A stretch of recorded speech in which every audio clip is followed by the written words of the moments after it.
waiting in the wings.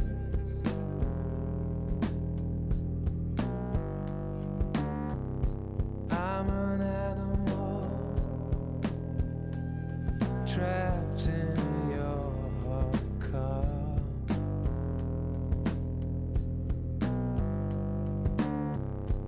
I am all the days that you choose to ignore.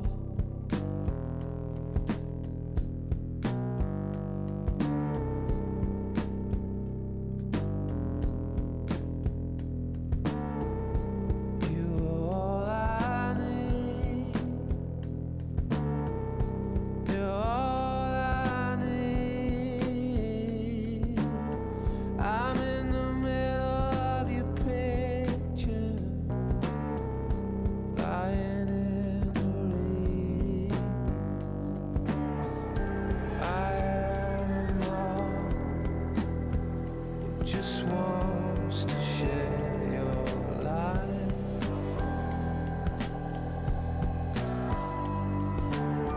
I'm just an insect trying to get out of the night.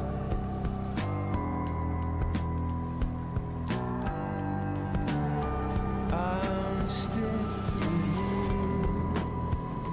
because there are no others.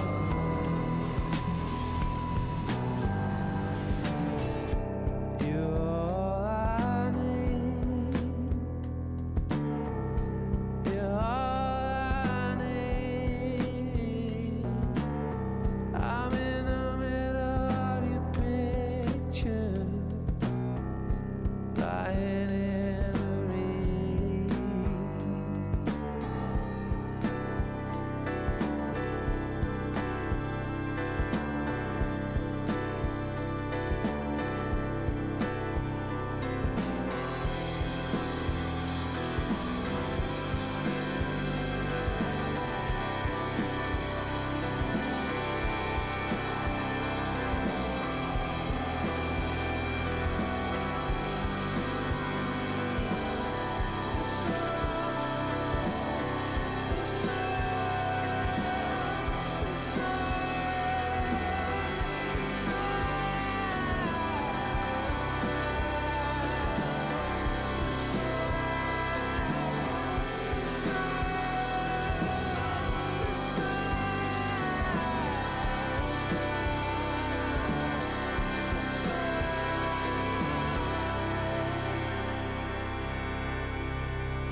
Every bit has its time. Too many pieces to keep over, with every shape and design that won't fit in. That's the best of your peers. If you can make it through the summer, forget the paint on the walls, the dizzying view.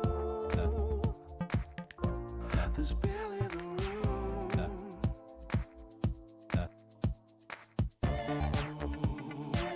I see you better when the lights are out.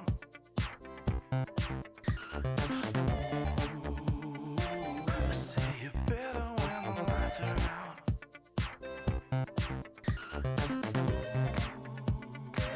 Just give a second and I'll figure it out. Yes, I will.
silhouette is so stationary. You release, but your custody calls. And I wanna be free. Don't you wanna be free?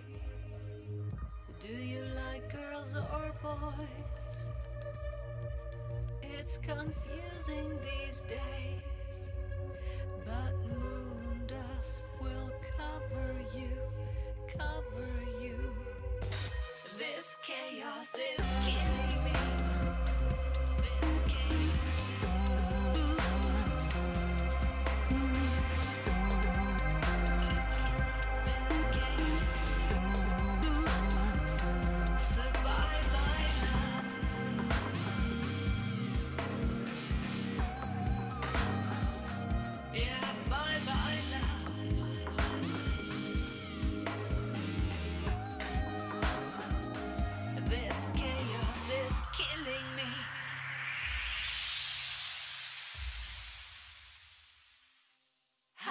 Space boy, you're sleepy now. Your silhouette so stationary. You release, but your custody calls. And I wanna be free. Don't you wanna be free? Do you like girls or boys? It's confusing these days.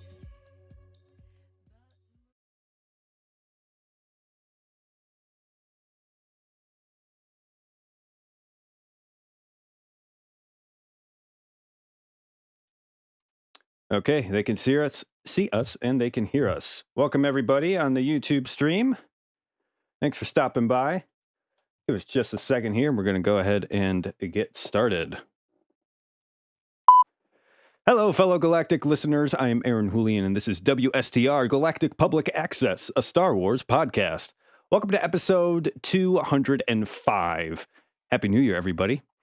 It has been quite the month in the world and in the news, but we're just going to go ahead and take a bit of solitude here to just enjoy each other's company and discuss Star Wars. And you know what? We want to continue to be a platform that promotes positivity, life, and hope.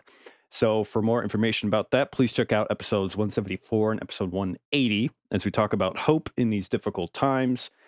Today, we're going to be talking about another difficult topic, unity. And to help us with that, we have a special guest, David Amelotti from the Beyond the Blast Doors podcast and network. Welcome to the show, David.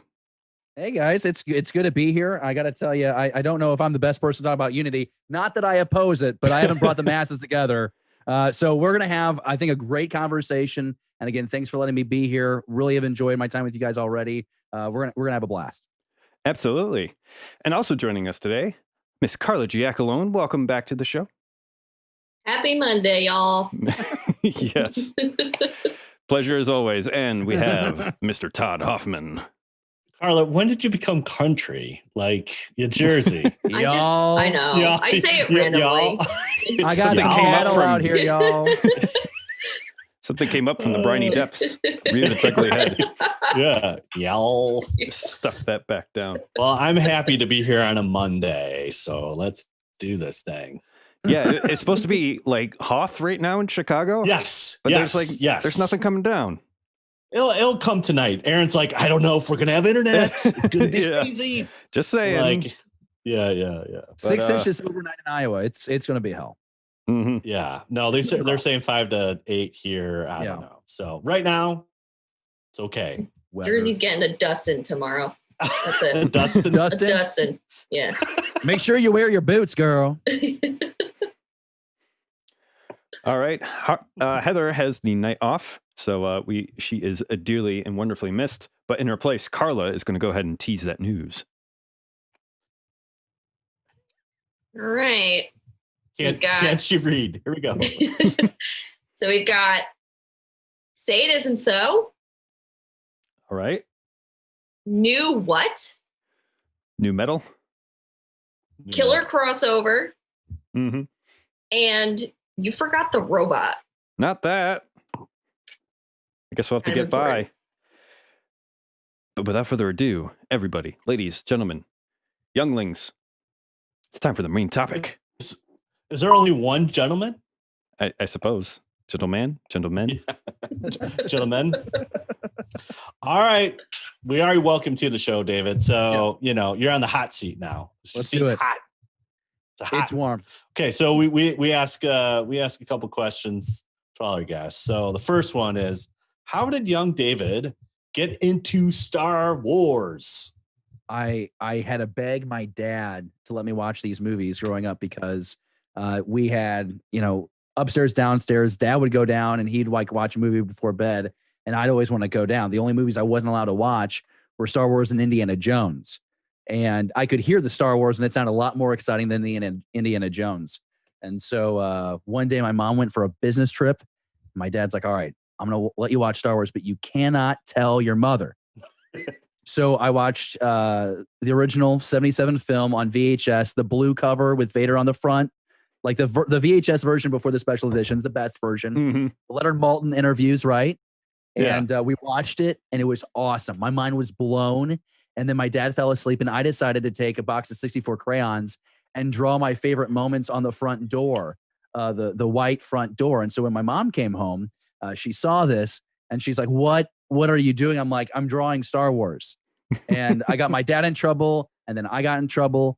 But basically, my dad showed me Star Wars when I was 3, and he has regretted it ever since. And now, it became an obsession. But it was really just a way to bond with my dad. He kind of worked overnights as a paper carrier, and so it was just a fun way to relax with him and kind of play in that world. And so, obviously, I'm still a fan of the franchise now. So, did you get in trouble because your dad got in trouble? Was it like a chain reaction? No, I ruined like a $300 front door. I really messed up. Oh, yeah. That wee little small detail. My mom did not give two rips, I guess, about the movie after all. But no, she was very upset about the door. We had company. She was over. upset more something about the door. Yeah, she was. So it's like I wish it was like a great, like a better story. I wish it was a thing where like I accidentally like bumped into a guy who was carrying out his groceries from Walmart. It was Mark Hamill. He's like, "Dude, what are you doing?" Like, "Oh, I'm so sorry." He's like, "You know what? You should watch this movie I'm in." Not like that. That's a way better story, right? Yeah. I'm so sorry. He's like, "You know what? Mark you should watch this movie Target, I'm not in." Walmart. Whatever you think. Right. That's a way better story, right? Yeah. Target. Right. Oh my God, right. yes, Target. That's where I buy most of my boxed wine. So it's a fancy place. There you go. Mhm. There you go. Yeah. So how did that transition, that passion of seeing the Star Wars on the VHS to podcasting? Like, what got you into podcasting? So I graduated in 2014 and shortly moved for my first job. And I don't know, a buddy of mine mentioned about the show he watched on YouTube called Jedi Collider Council. I watched that a lot. And I think a lot of the people in the Star Wars trenches really did. It was a fun show. It kind of fizzled out, and it just got to the point where I was like, you know what? I work in broadcast. I've always wanted to learn how to do video and audio more than just turning on a receiver and doing my live shots. And so I thought, this would be kind of a cool hobby to do. And that's how it started. It was 4.5 years ago, and it's allowed me to meet really cool people from across not just the country but the world, which is wild. The world, yeah, the galaxy. Well, yeah, like the galaxy that's like Earth, man. Right. Dude, I wish I could tell you that like my podcast streams in space, but it doesn't. Well, it does. Well, it does, but no one's listening. There's no one on the International Space Station going, "Holy cow, these guys over at Beyond the Blast Doors know they're Star Wars."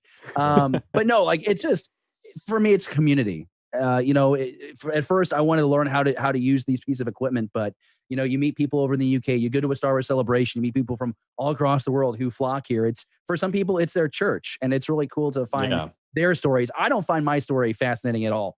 It's other people. I forgot it. I don't know what was it. You know what, Todd? Don't be a jerk. You invited me on your show. It's not even been 7 minutes. It has been 7 minutes. It's not 7, but right. No, but yeah, it's the community that definitely keeps me going today. That's awesome. Very cool. Yeah. So that's a great segue into the subject for tonight, is that I know, we want to talk a little bit about unity.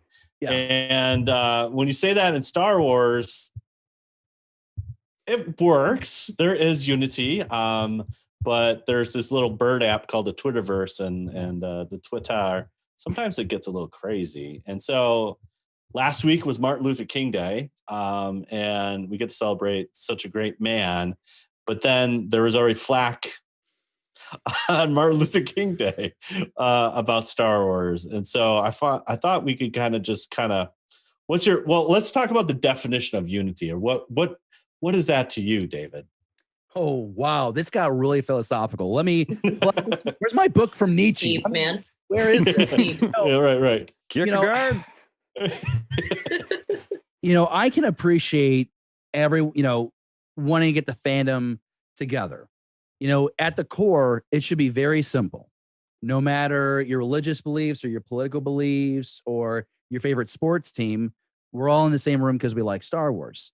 And it's a movie franchise. It is a franchise that is made to target youth going back to 1977. And these movies and these shows and these comics and these books, they all mean something different to us. But that is special. And that's why we continue to explore the story, the Skywalker saga and beyond, right? And it's frustrating, I think, for a lot of folks, how people can't just let it just be Star Wars and let's keep the focus on this story. And, well, here's the things that I like. Here's the things that I don't really like. But if you like them, that's great, because that's what brought you to this table. And we don't recognize that anymore. What is unity? Yeah, it would all be us all getting along together and like holding hands, and there'd be like some incense, and we'd just be like, Baby Yoda just really delivered in The Mandalorian, which a lot of people do that. I don't know why. I don't know who's holding hands, lighting incense, but that actually kind of sounds fun. I would do that. I get frustrated, I think, when the negative behavior, especially on the internet, takes away from someone's pure experience. Part of me is like, wow, don't be a jerk. And also part of me is like, maybe learn the lesson here that unfortunately the bravest people on the internet are the ones who would never say what they say unless they had a keyboard at their fingertips. And so I think that for a lot of our fandom, and I think this is just like such a larger, broader issue, just like users on the internet, you really need to have a maturity of understanding that you're going to have folks who push the limits, and they will be disrespectful. And that doesn't make it right, but you have to have the awareness that right. You have to be prepared to be met with that. And maybe you're saying that's not fair. And unfortunately in 2021, and anyone can be in this platform. So I think the real good thing to do is let me make sure that my core people that I'm surrounding myself are good people. Aaron, you guys seem to have a really good core group here where you're able to discuss Star Wars and you're able to have fun with it, and you guys are going to tackle topics with it. Todd, you're able to bring a topic like unity to the table and have that conversation and feel comfortable enough exploring that. You're going to have different, perspectives. Carla's going to bring her perspective as a woman, which is great because there's 3 other dudes here. We're probably going to, it's just not very diverse. You got this right. great balance here. And I think that's probably what a lot of folks on the internet lack. I'm right, you're wrong. That's not how the world works. I have my opinion, you have your opinion, and me thinking one way does not make you wrong and me right. So I guess maturity. I talked for like 3.5 minutes, but I think you can't really have. I think we got a definition out of that. Yeah, can we go back and edit that? I'm sorry, guys. We got sound bites. I think I care. I think I care about unity. I just want people to like each other. I feel like in Star Wars right now, we have to be mad. Like, I feel like when someone's mad and I'm not mad, I'm like, should I be mad right now? I feel like I should be mad. Right. What's the problem? Right. Oh, where's my torch and pitchfork? We got 5 new Star Wars stories. Yeah. I guess I should be mad about it. But it's good Star Wars, so I guess I'm not gonna be mad. It's silly, it's silly. Yeah. All right, Carla, what about you? Oof. What's unity? Not only like unity in Star Wars, but you can go big, broad, or just in Star Wars. I guess I'm just gonna like reiterate what I always kind of go to. For me, unity in Star Wars is like about being this big family and everybody coming together as a community. Like David said, we're all here because of one thing, right? But now that Star Wars has blossomed out, into such a broad audience of people, it's you're going to have so many different perspectives and experiences, because Star Wars it's personal for each and every one of us, like, each guest that we have on the show, we ask, how did you get into Star Wars? Like, how did it come into your life? How has it impacted your life? And sometimes I kind of like draw back a bit and I'm like, this is silly, because people are getting mad over like these movies, but again, they've had such an effect on each and every one of us in our own personal ways, and they mean so much to us. And I think that's why we get so much of the heat from, different angles and different opinions and points of view. But at the end of the day, it's like, yeah, we're all here because we love Star Wars. And again, for me, it's a big family. And I'm fortunate enough that that's your Italian in you. That's your Italian. It's a big family. Familia. But I mean, fortunately for me, I've always had a positive experience with it, and it just makes me sad to know that there are other fans out there that like go out of their way to make nasty comments, or just have to like be like the one person to push. And it's like, why, man? It's Star Wars. Come on, like, let's like you said, David, bring it back to the story. Yeah. We're supposed to use this as a means to escape the real world and what's going on. Well, but it is also a reflection of what is going on too. Yeah. That's the other thing, Right. So, but yeah, I think for me, it's about that sense of family and, coming together. And, Todd, we're part of the Legion, that's it's a subgroup within itself. And that's another family. And then you go to Celebration, and that's like a big family reunion. So I feel like the toxicity in the fandom, though, isn't about like someone being like a super passionate fan. Like, I have no problem if you're a super passionate fan. The problem seems to be that some individuals value their fandom over others.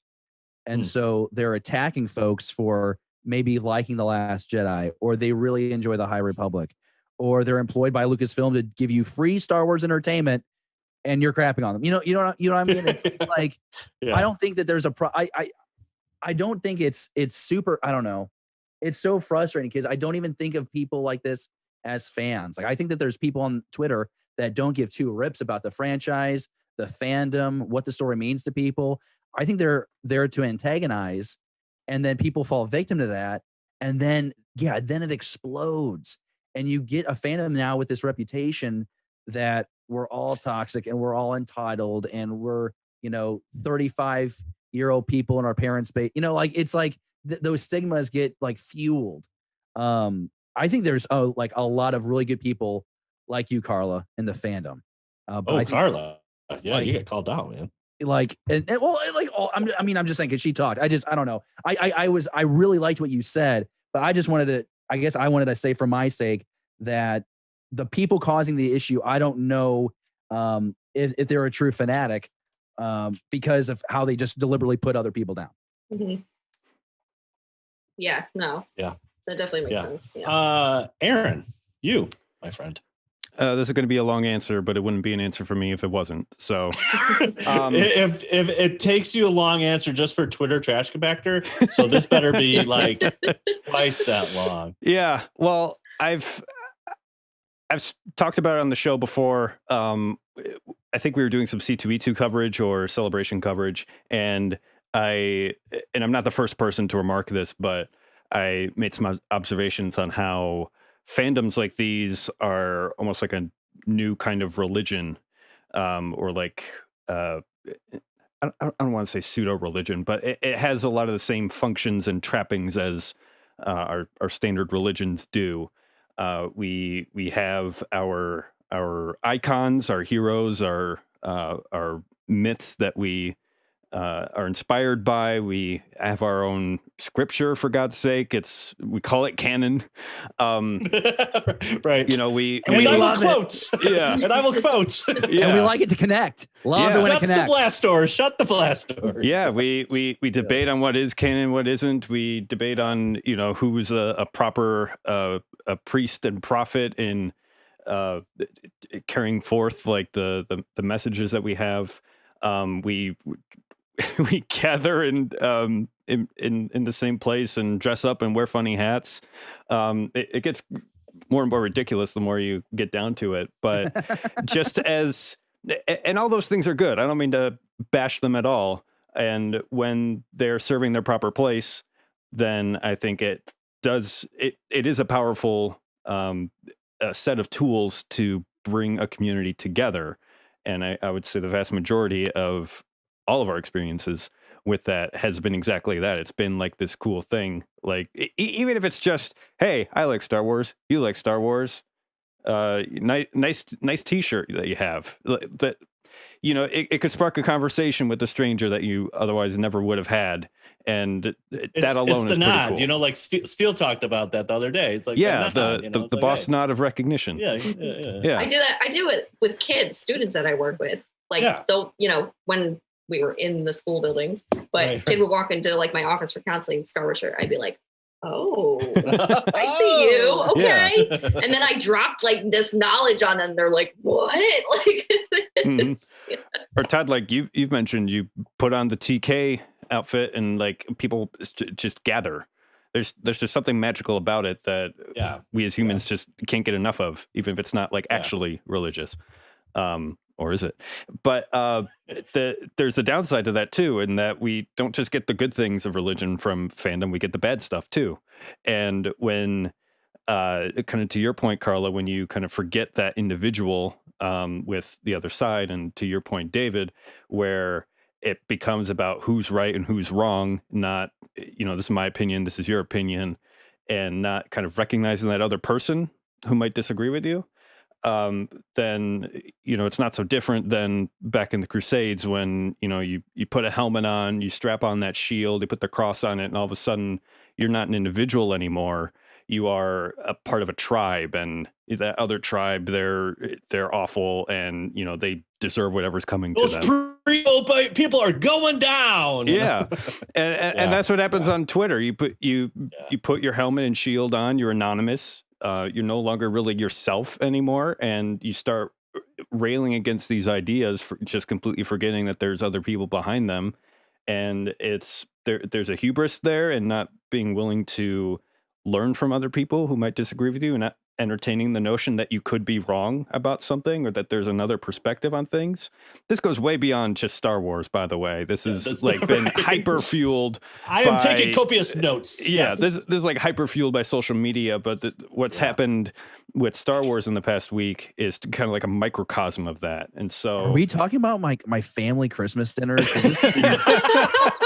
Really on the nose, Aaron, and you've never been over to my family Christmas gatherings before, so I'm like kind of uncomfortable about how well you know about this, but let me know when you find the camera. That's terrifying, because I have felt watched before. This is there you go. I need to go. One thing that I would like to. Well, go ahead. I'm sorry. I thought you were done with your point. I don't have like a fine point to bring it to, except to say that this is almost as better as David's definition of unity. Sorry, that was bad. There's just a lot at play here that's kind of a bigger problem than maybe any of us know how to deal with on a grand scale. But all I can kind of see from this is that when we forget to act as individuals and forget to relate to each other as people, which, given COVID, is a harder thing to do than ever before. Right. Yeah. Then it really just it's Tinder for it's kindling for the fire that Tinder amplifies it. Hey. Yeah. So Tinder for Star Wars. Let's go. Hey. That could actually make this a lot more idea. fun. You know, the thing about it is, and I'm gonna this is not a bold take, but this will upset I'm sure someone. Yeah. I think that what we're discussing is like online behavior, which we've been debating since the internet kind of first started. Mm-hmm. Like, there is that option not to do social media. And I just feel like we're more dependent on the online experience right now because of the pandemic. Yes. Yeah. This is my podcast coming on your show, guys, tonight. This is the most social interaction I get other than when I'm at home or I'm at work. You know, Right. I'm an extrovert. I like to go out. I like to go meet new people. I'd like to go places. I like to experience new things. And for the last 10 months, we have not been able to do that. And so I think people really have like been absorbed to that online experience. Well, guess what? It was this crappy before. It is this crappy now. It will be in the future. I really don't think the Star Wars fan not plugged into social media has these same gripes. No. And I think that honest to God, and this is not me trying to be a jerk, but if you're unhappy, if you feel like Twitter or social media is like impeding your experience as a fan, or maybe it's impeding your experience with friends or family, then just get off. But if you feel like you still want to be part of the game and have your ticket punched, then yeah, we just kind of have to accept like there are going to be some rude people who that's what they get excited about. They get excited to troll and disrespect. And so, you know, Twitter allows you to block, Facebook allows you to block, you know, use those things. But I do not think that I'm going to solve the issues of the Star Wars fandom on this show tonight. It's just not going to happen. Right. But again, it's like the idea though is you come together and you have a conversation. Unfortunately, sometimes in the social media presence, you can't have that conversation. Oh, God, it happens it's me, so rarely. It's me. Yeah, it's me blasting some stuff and then you can blast back, but it's not that natural conversation. Yeah. And I know when we were preparing for Celebration 2019 in Chicago, I was like, man, Last Jedi, woo, and Solo, and it's going to get angry. And then when you get there, everyone's like, cool. And you're just like, is social media even real? You know, it's like it's all not that hubbubaloo. Like, are there going to be people like pitchforks and like knives and like lightsabers and blasters and I thought the same thing. I thought the same thing. This is the Last Jedi camp, and then this is the prequel camp, and then the OT, and that's kind of that tribalism is good, but it's also very unhealthy because I can't, and that's why I love doing this podcast because I get to interact with people that have totally different experiences and it still relates to Star Wars. And I love that. That's the beauty of Star Wars. That's the beauty of science fiction. It's like, I want to see more of the world and not just like my narrow scope, you know? Right. Cause I could talk to myself all day. I mean, I could. I think you're a fun guy. I would talk to myself if I were you. Yeah, right. But what I'm saying is like that unity part, the unity thing that we struggle with is that it should never be an us versus them. It should be like, you know what? I like this and I want you to like it, but it doesn't mean that we have to like the same thing, you know? And we are so blessed. There is so much Star Wars content. Like when that Investor Day dropped, I'm just like, what is happening? It's like, yeah. I mean, you can complain about Disney all you want, and it is the big mouse. It has all these things, but we wouldn't get the same amount of content and all that kind of stuff. And sometimes you just got to take it, like, yeah, I didn't like how the Rise of Skywalker ended. I thought it sucked, but at the end of the day, it doesn't. It did. It doesn't affect, but really at the core, it doesn't affect me. Like I'm not. Yeah. Like boycotting Star Wars. Think about like, this. You're not jumping on Twitter and being like, I'm not like I'm not gonna laser remove my tattoos because I don't, Flynn Kennedy or Disney, like when I made that commitment, I was like, dude, I like Star Wars. I'm gonna show that, It's the same thing like with my TK. I'm not gonna burn my Stormtrooper because the prequel trilogies didn't man it. And I get it. It's personal. I don't want to make fun of anybody that had those reactions, but it's like, you know what? As crazy as it sounds, it's all about balance. It's like, I need to have a good, healthy social life. I need to have a good, social media life. I got to have a good family life. I got to have all these things. Cause like, if those are off, you're going to be angry somewhere, or you're going to be disappointed somewhere. And it's hard. Like it's hard now, especially you mentioned it, like pandemic. It's like it's so hard, it's like we can't do some of the things that we want to do. Well, think about how But I generational. shouldn't be an angry elf or angry troll on I shouldn't be an angry troll on Twitter to upset somebody that also has the same kind of passions for me or same kind of passage subjects of Star Wars, Well, you I got to be think careful too, that's, because like it's a generational story. Like I haven't catched every episode that you guys have had a guest with, but I'm assuming a lot of people talk about how maybe the original trilogy is their entry point, but you're at a point now in 2021 where people's entry point might be the originals, the prequels, the sequels, Clone Wars, Rebels, the Resistance, and so to the point that's been made right here. One of my favorite, David, one of my favorite ones, Lego Star Wars. I'm like, dude, that's so cool. Like, wait, actual Lego Star Wars? Yes, like Lego Star Wars, like they never watched any movies. Yeah, and they love Lego Star Wars, and that's how they got into movies. I'm like, dude, that is so fantastic. But that's the thing, is like, don't you're at the point now where you can't just trash on a certain story that someone likes, because that might be the story of how they fell in love with it. It's not like you're really attacking like the core of their thing. So stop being jerks.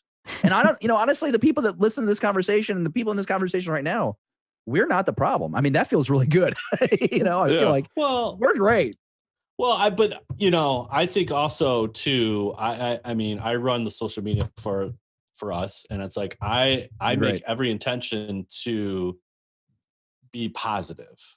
I do. And then, like, there's going to be stuff that I might say negatively, but at the core of it, I want everyone that interacts with us to have a positive experience, and I try to be like the collective, even though it's technically me, but I'm like, well, would Carla do this, or Heather do this, or Aaron do this, or JD do this? No, I got to make sure that that's just not me coming through that, but like we kind of represent that brand in a sense, and I think it's important because like you're going to meet cool people, and you don't need to be totally, I don't know, ugly about it, Well, yeah. I mean, like, think about the cool opportunities that Star Wars Celebration does afford you.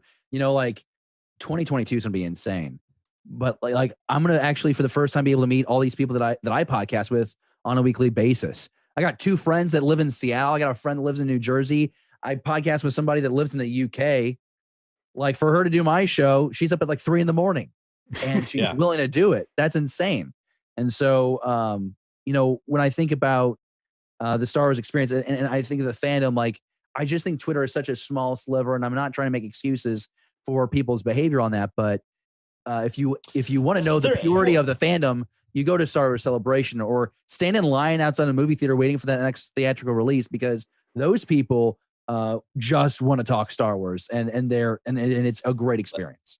Yeah, but I mean, we do. I love the roses, but I mean, there is a little ugliness right now. Part of some of the issues with the sequel trilogy is definitely some of the misled characters. And like in particular, what happened on Monday was that obviously Star Wars is tweeting about MLK, and there was that whole thing with like John Boyega and like what he was saying like, hey, you had an opportunity to use a Black African-American man, and you marketed that, but then you kind of sidelined the character as it goes on. That's a real thing. And then you got like, Rose Tico, another character that pretty prominent. No one liked her in Last Jedi. And part of that is just because of how she's written. But then you get to the Rise of Skywalker and she's like, oh, I got to stay behind, guys. I can't go on this adventure. And it's like, that's how she's written, And so there's some, I think that's where, you have to look at that and say, okay, how do we not only have a good product, but like, and be good people behind the scenes, but the product on the screen, sometimes that's where, it gets a little misled too. So they're, I think that's, well, it's got, story first, right? Yeah. And if you go by the story that JJ set up in Force Awakens, you had a chance to experience a lot of really cool new dynamic characters, even though the backdrop was too similar to A New Hope. I like the movie a lot. It's my favorite of the 3 sequel trilogy movies, but the backdrop was a bit too familiar for me. I have an issue storytelling wise. I acknowledge George Lucas made changes through his movies. I mean, there's no arguing that Right. whatsoever. Yeah. But he finished the first movie and then would make tweaks for the next movie and then would tweak again for the third movie.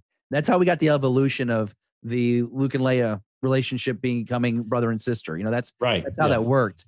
I had concerns even when it first came out that Rian Johnson had finished the script before Force Awakens came out, and he was just making decisions based on dailies.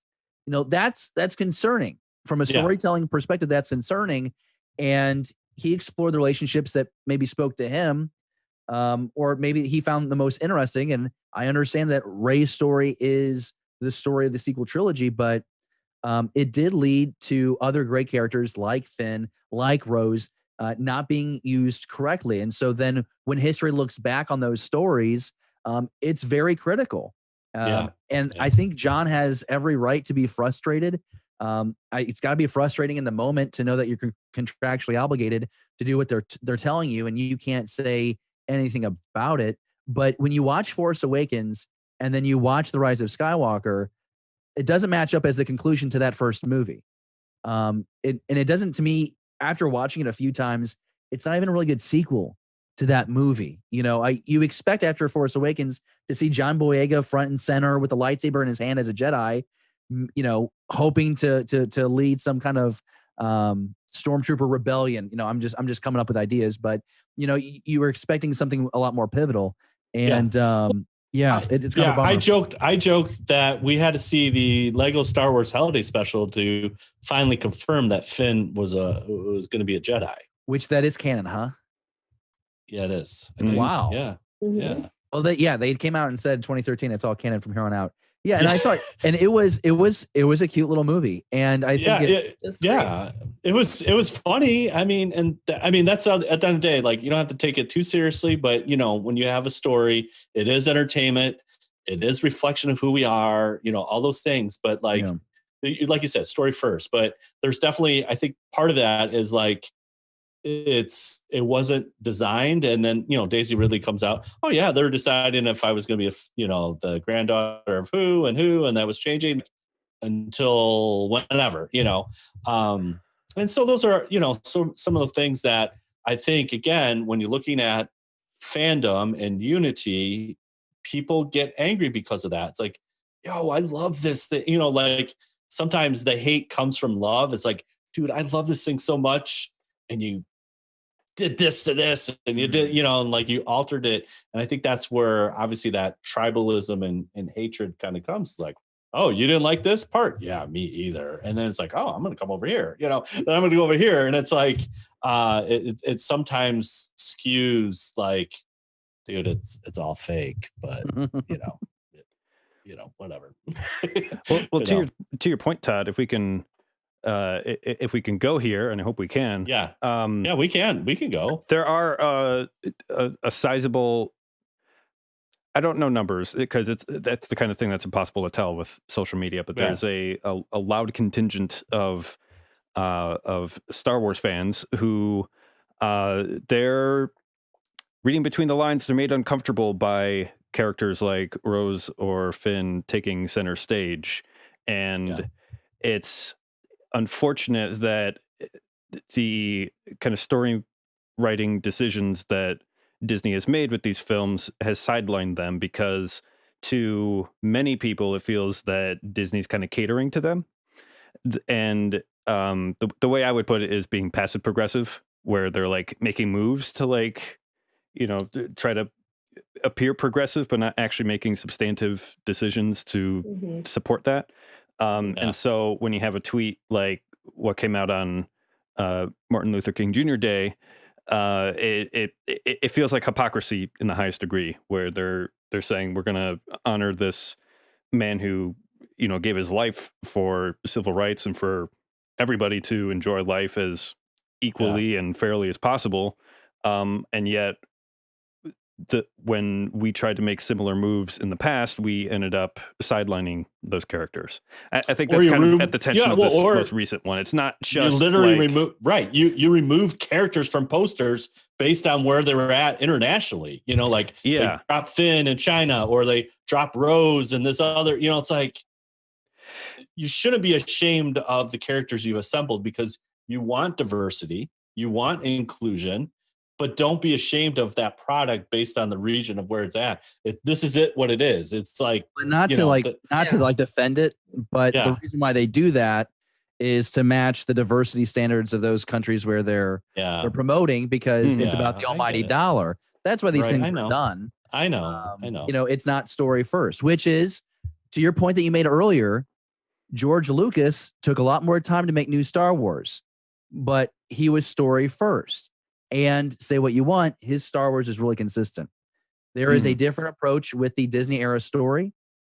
Sometimes it feels like they're checking boxes. Sometimes they do really well. I think Rogue One is a top 3 Star Wars movie of all time. And I think it's great. Okay. But, you know, with Disney, you're going to have to accept that it is the big machine running this. And a great example goes back to Solo. When you had a Star Wars theatrical release that was pushed to May instead of Yeah. keeping in December, and you Yeah. had Infinity War, Disney Yeah, made the same decision week.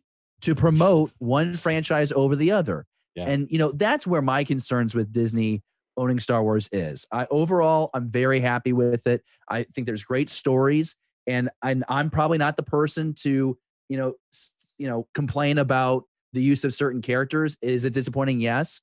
But it influences me and impacts me, makes me feel differently than other people. But when I think about how Disney has handled the Star Wars franchise, it has taken a backseat to MCU. But now with this recent investor call in December, you're like, okay, I guess it's Star Wars' turn to benefit from the Disney machine now that MCU's kind of quieted down.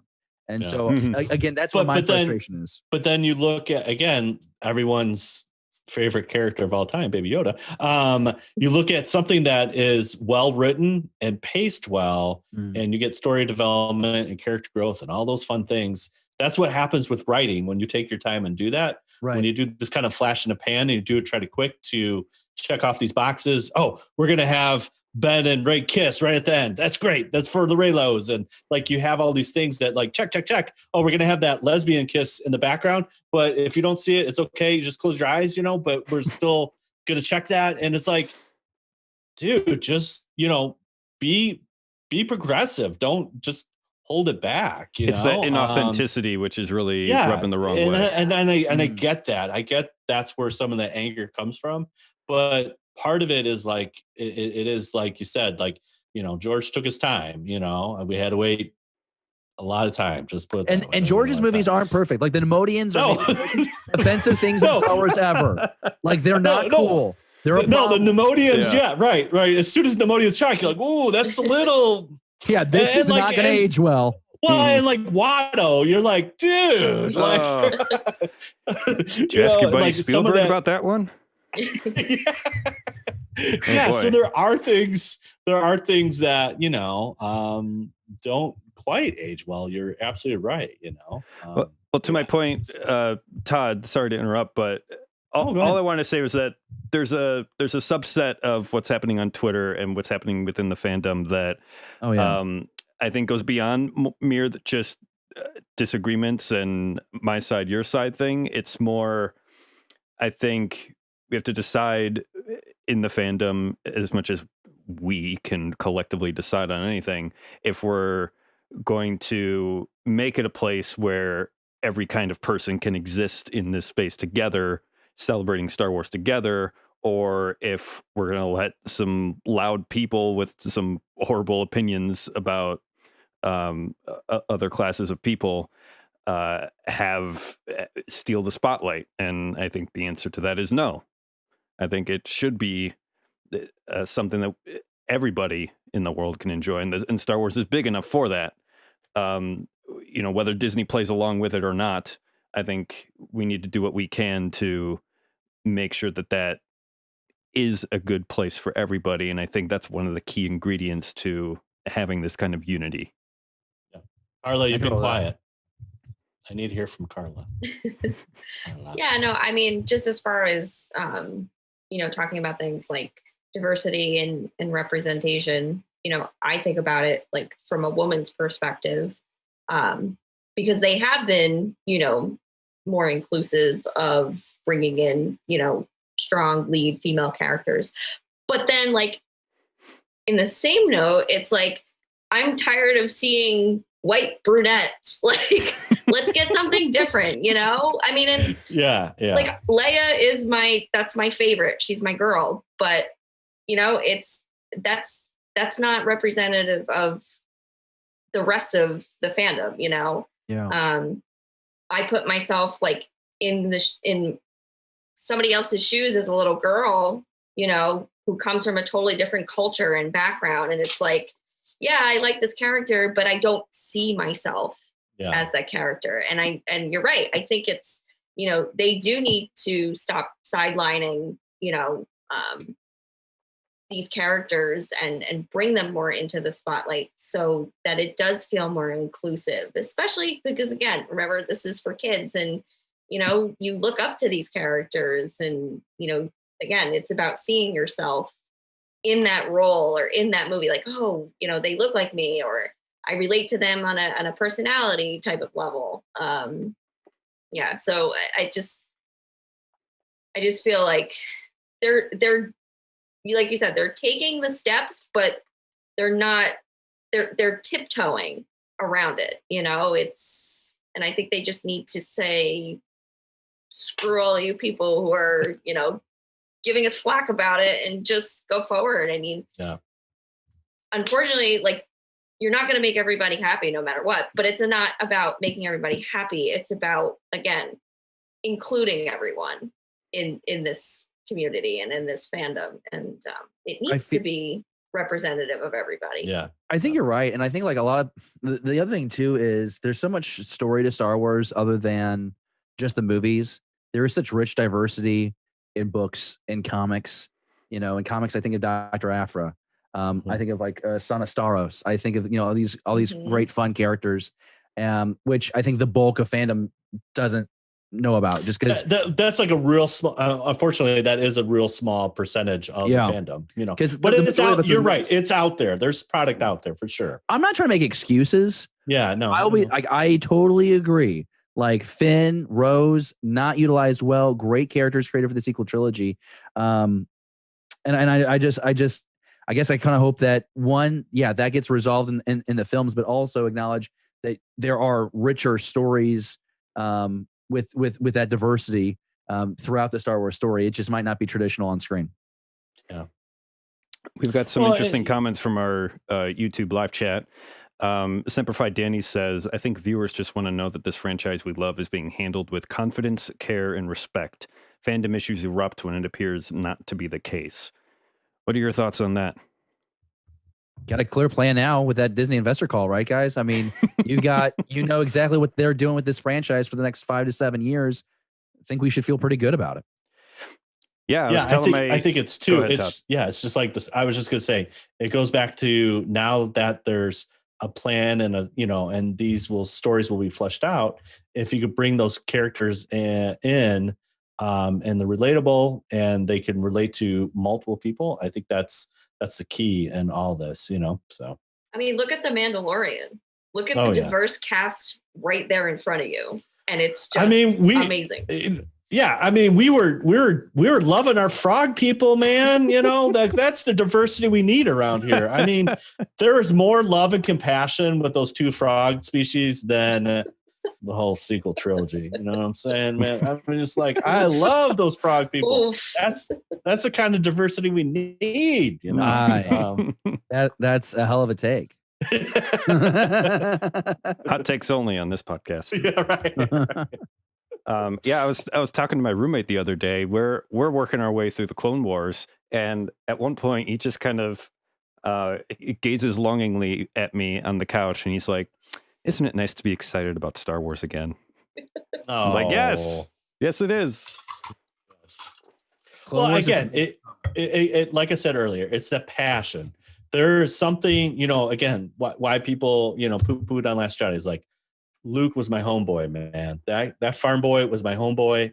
And to see him in that different state, I didn't relate to that. And therefore I'm angry about it. Mhm. So I hate the whole movie, or I It was hate a Star trap. Wars now, you know? It was a trap. You don't have a franchise very often come back to the table 40 years later and have the original cast members back to tell a tale. You don't Yeah. put them together in one scene. And then you have this. Here's the thing about Luke Skywalker that I thought was interesting. Was you have this farm boy that I know a lot of men and women who have identified with this coming of age, wanting to prove yourself to the Yes. galaxy, Yes. of that course. hero's journey. And listen, we got to stop also quoting the hero's journey every 5 seconds as Star Wars fans. You because just did though. You're not. I know. I just fell in my own trap. We're not trained philosophers because we can quote Joseph Campbell's works. But it worked though in that original film with that Luke Skywalker. And so for all these years, you've had people coming up with, fantasizing about what he did. And there was some stuff in the EU that was really fun with Luke, playing with the Sith alchemy, falling to the dark side, having to be redeemed himself. Ultimately, he kind of tinkered with that a little bit in the sequel trilogy, but I don't know if it was too much pressure to handle that character. And so they just brush him off deliberately. But I'm just like you, man. I'm just a dude who wanted to see his dude kick some ass on screen, and Yeah. he didn't get it. I had to wait till Mandalorian season 2 to see that, man. So, And then you see like Mark Hamill freak out about it, right? And then that Yeah. causes a flurry. When we're talking about the toxicity on social media and in the fandom, Mark Hamill can't even be excited about Luke Skywalker's Return to the Mandalorian because there's people just berating other people because of that. And it's just like, yeah. why can't this just be good enough? Like, if you want to see Yeah. Luke Mm. kick ass, go watch The Mandalorian. If you want to see how he dies, go watch The Last Jedi. Like, just accept and Right. accept it, Yeah. Yeah. Yeah. I've had Well, I to. think- I've talked to my yeah. therapist about it. It sucked. It was hard. but you know what? I think too, part of it is like, hey, you know what? Star Wars is about different people with different backgrounds coming together for a single cause. And I think that's where we're misled in a sense, is like, we're not even following the story, guys. Like, we should, there's different people with different backgrounds, and, Cassian's done bad things, and so does this other person. And yet there's acceptance and like, hey, we're still cool, And I think a lot of that, is lost a little bit in the translation. It's like, hey guys, let's follow the story, man. Like, let's get together. I do want to quote a little MLK here. He said this, which is kind of cool. He says, people fail to get along because they fear each other. They fear each other because they don't know each other. And they don't know each other because they have not communicated with each other. And, we talked about that earlier. It's like, sometimes Twitter is not the best communication tool, even though it looks like you're communicating. And so, like you said, maybe you need to step back from the social media and just like pick up the phone or actually talk to somebody. That might be one route. Or if you are trying to communicate in Twitter, do it in a more open manner than saying, instead of writing your thesis statement with 9 subtweets and then a couple other threads. And, what I'm saying? Like, there's ways to do it. And so I think it's like, and that's, again, like, I love doing this podcast too, is like, you get to communicate and see different ideas and different thoughts. And I think that's how we unite is, listen, learn, grow, those are all things that Star Wars teaches us, but sometimes we kind of get misled. Just let Star Wars be fun, fam. And hashtag bring Cad Bane back. Wouldn't Star Wars be so much fun if Cad Bane was back in Star Wars? Yes. Like, Yes, it instead would. of giving Yeah. these trolls more time, let's talk about Cad Bane in season 3 of The Mandalorian, or maybe season 1 of the Book of Boba Fett. I think that would be exceptional. I think it would be great to see him die. I think it'd be great to see him die from Boba Fett. I think that would be exciting storytelling. I think that would be. That was in the Clone Wars in a deleted scene. So there you go. And it's not canon so here's the great thing about Twitter. You can be like, hey man, I would love for this character to come back because I really enjoyed him. That's the tweet. That's the tweet that I put out on the internet. And then I get people like 15 people telling me how that will never happen and just crushing my fucking dreams. Or sorry, my dreams. I got so far with not swearing. I'm so sorry. That You was did really well. But Proud of I'm you. so mad at these people 52 minutes in. You did great, bud. who won't let me enjoy Cad Bane coming back into Star Wars canon. So that's my mission for 2021. I'm going to spread positivity, swear less on your show the rest of the time that I'm here, and bring Cad Bane back. All right. And Amen. that's all the time we have for David. See, I ruined it. Right. Ruined it. Well, David, one of the things that we do ask, speaking of, this is a little different, obviously in pandemic, but we do ask this question to all our guests in this different time. How do you find hope in these difficult times? Well, that feels like really. I mean, here's the thing. I don't have a bad experience in the fandom, so maybe I'm not the best person to answer this question because mine will be from the viewpoint of a white guy that spent a bunch of money on podcast equipment and talk Star Wars every Wednesday night. You know what I'm saying? Like, it's not. I don't think I've been persecuted for my fandom, other than the fact that I want to bring Cad Bane back, and some people just don't like that idea. Right. I think it goes back to what we said at the beginning of this conversation is really, if you want to be more immersed in any kind of fandom or any kind of community, just make sure that you got good people with you on that journey. So if you have a church, find good people that are on the same page with you. If you're into politics, well, let's not get into that. But if you're into Star Wars, like find people who enjoy and just like have fun. Like I don't want to be over dramatic and be like, oh man, I need hope in the fan.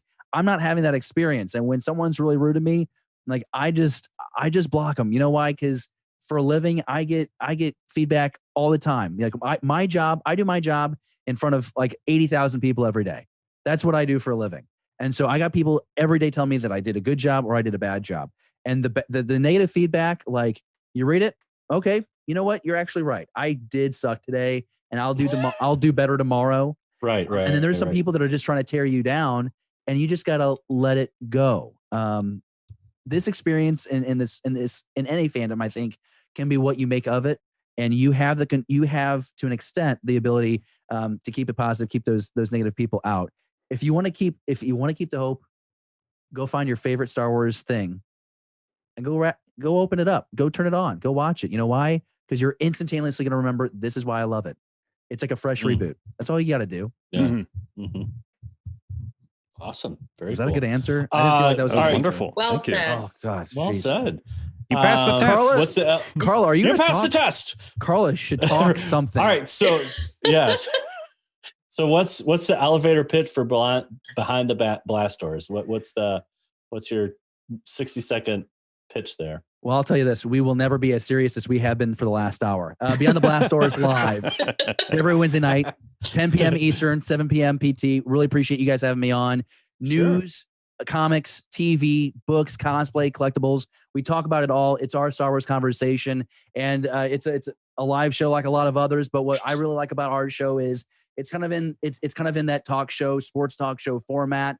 Once in a while, we'll have people call on the show. It's a lot of fun. We do live guests. We do giveaways. And so it's a conversation that's all inclusive, not exclusive. And if you like to have, to witness that engaging conversation, but be actually part of that conversation, then come find us, every Wednesday night. As far as the network's concerned, every night, Monday through Friday, we have a different Star Wars show tailored for the fan experience. Like right now, Holo Chronicles is going on for a straight hour. Every Monday night, they talk about Star Wars collectibles. It's insane. The stuff that they find. And Andy and Josh are good guys. They're good guys. They're crazy. They're good guys. They're crazy. So, I mean, that's my pitch. I like to have fun. I will be very honest about what I like and what I don't like, but we will never disrespect someone for what they enjoy or what their opinion is. I'm very firm on that. Cool. Awesome. Fantastic. Where can people? Nice. Yeah. Where can people find you on the socials? At BTB Star Wars is where you can follow the show. At Ammo on the Air is where you can follow me.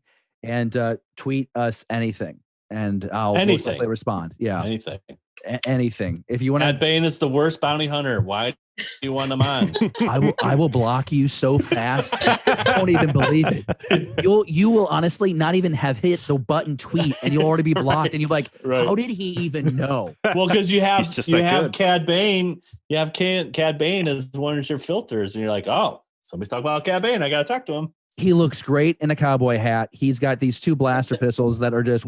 The man broke into a Jedi temple to steal a holocron. What more do you need to understand that this is a caliber of a character that must return and have a live action debut in the next 2 to 5 years? Let's bring Cad Bane back. There you go. That's all I got. your political campaign. Yes. Yeah, that's as political as I will get. I promise. Yeah. Right. Oh man. Well, thank you so much, David, for being on the show. It was a pleasure. I feel like I talked way too much. I really apologize, but all 3 of you are super cool. I would love for us to have another Star Wars conversation in the very near future.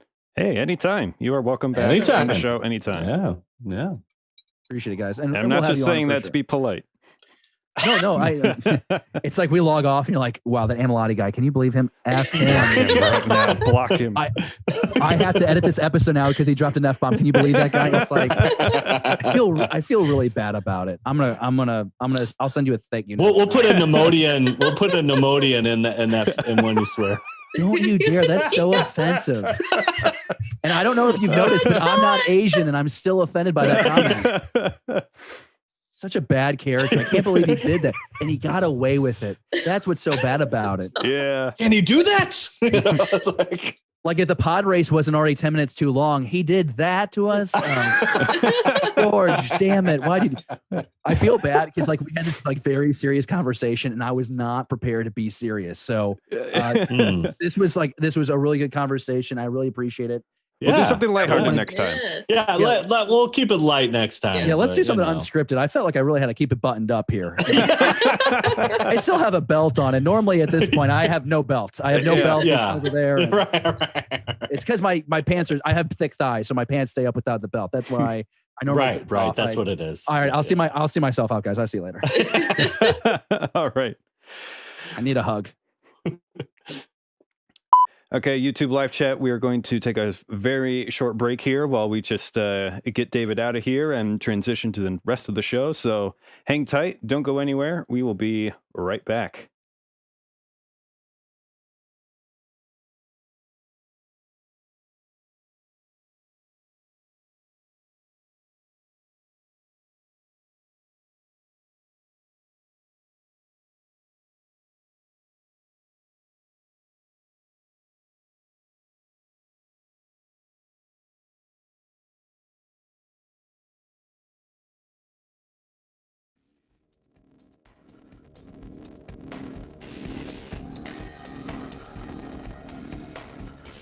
Days boy, you're sleepy now.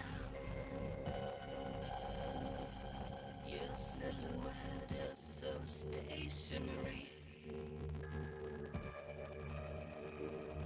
You release, but your custody calls. And I wanna be free. Don't you wanna be free? Do you like girls or boys? It's confusing these days, but moon dust will cover you. This chaos is killing me.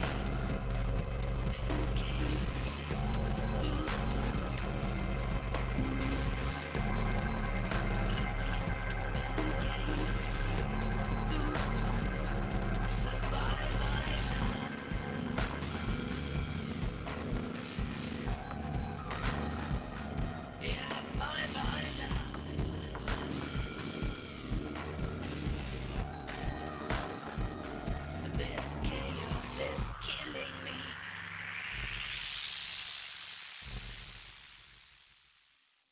Hello, space boy. You're sleepy now. Your silhouette so stationary. You release, but your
Welcome back, everybody, on the YouTube chat. We are ready and rocking to go. So let's go ahead and kick it off here.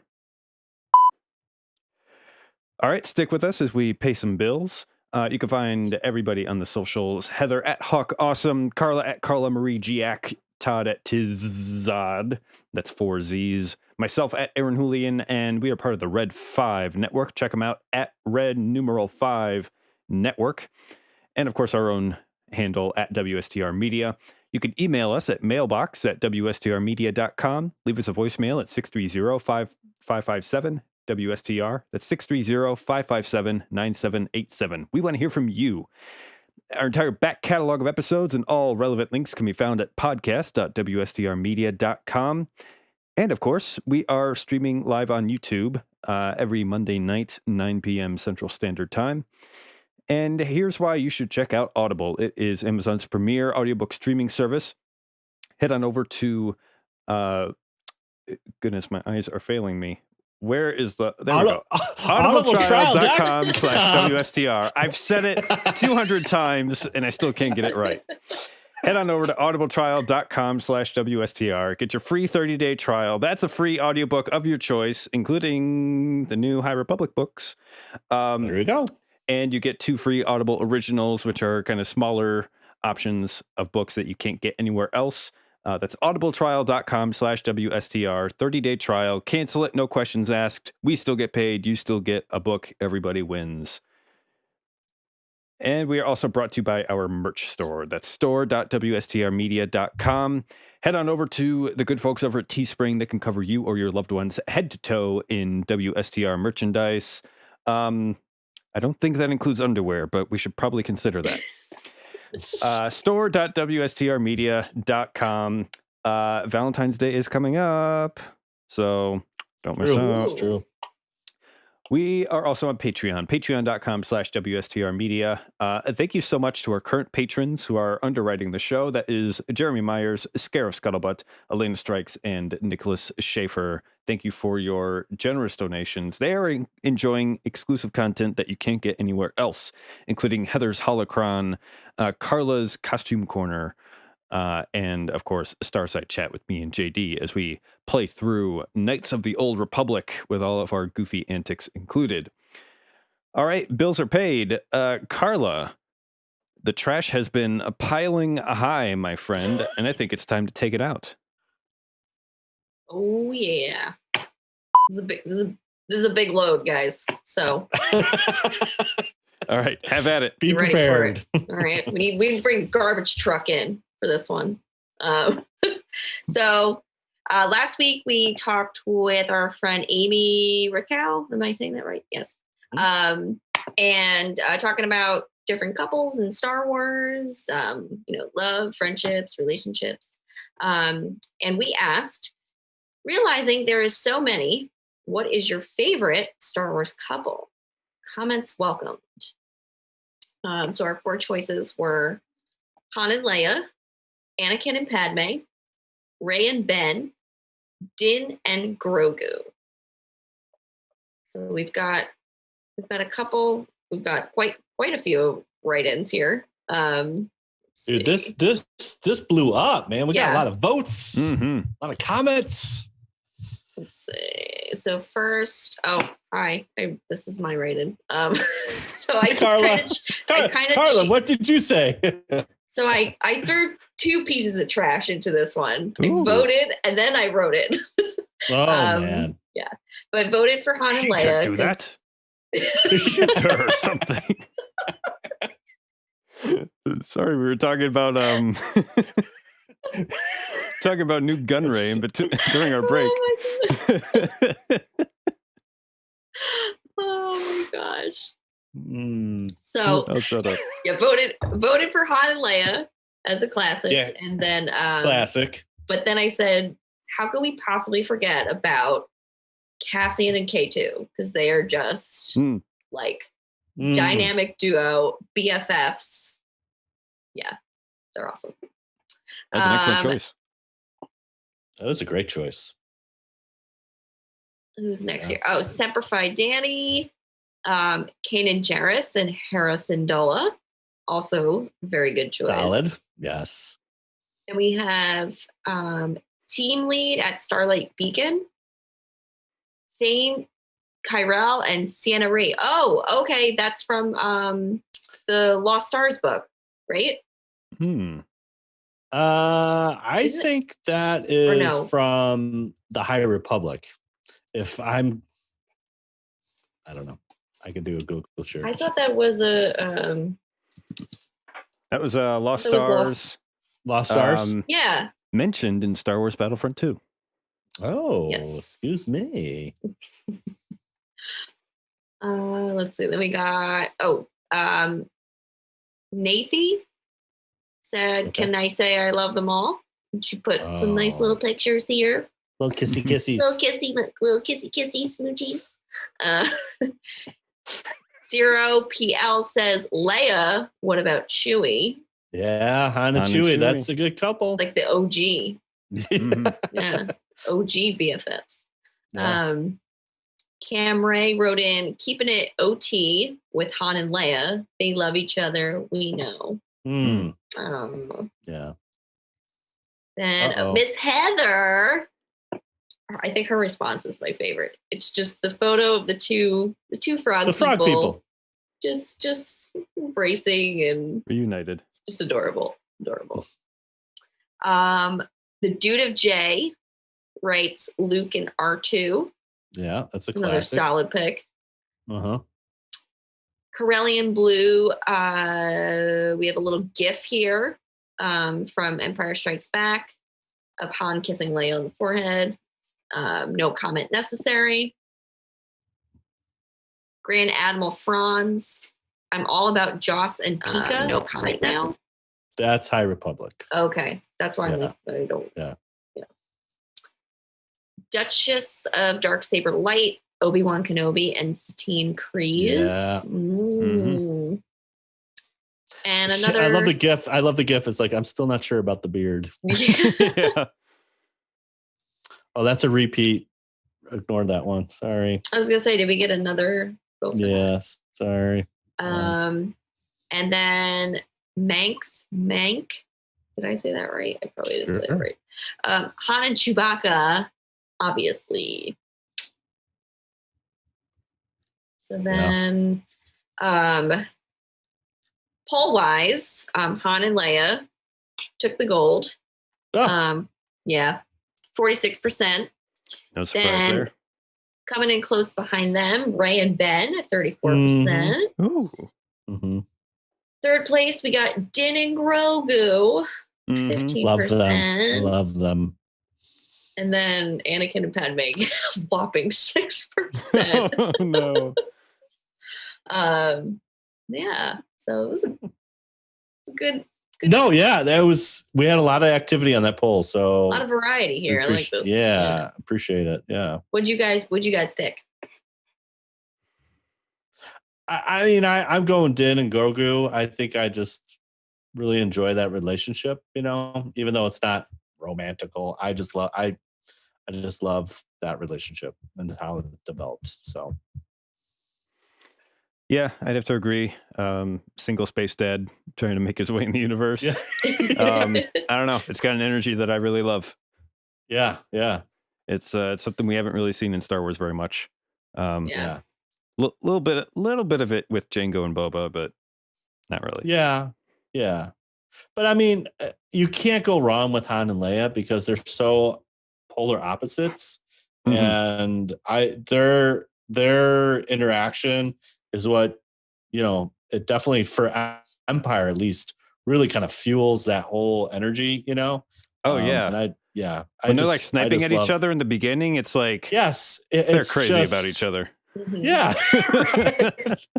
Yeah, I just love it. I mean, I love even when Leia kisses Luke. Mhm. To make him jealous.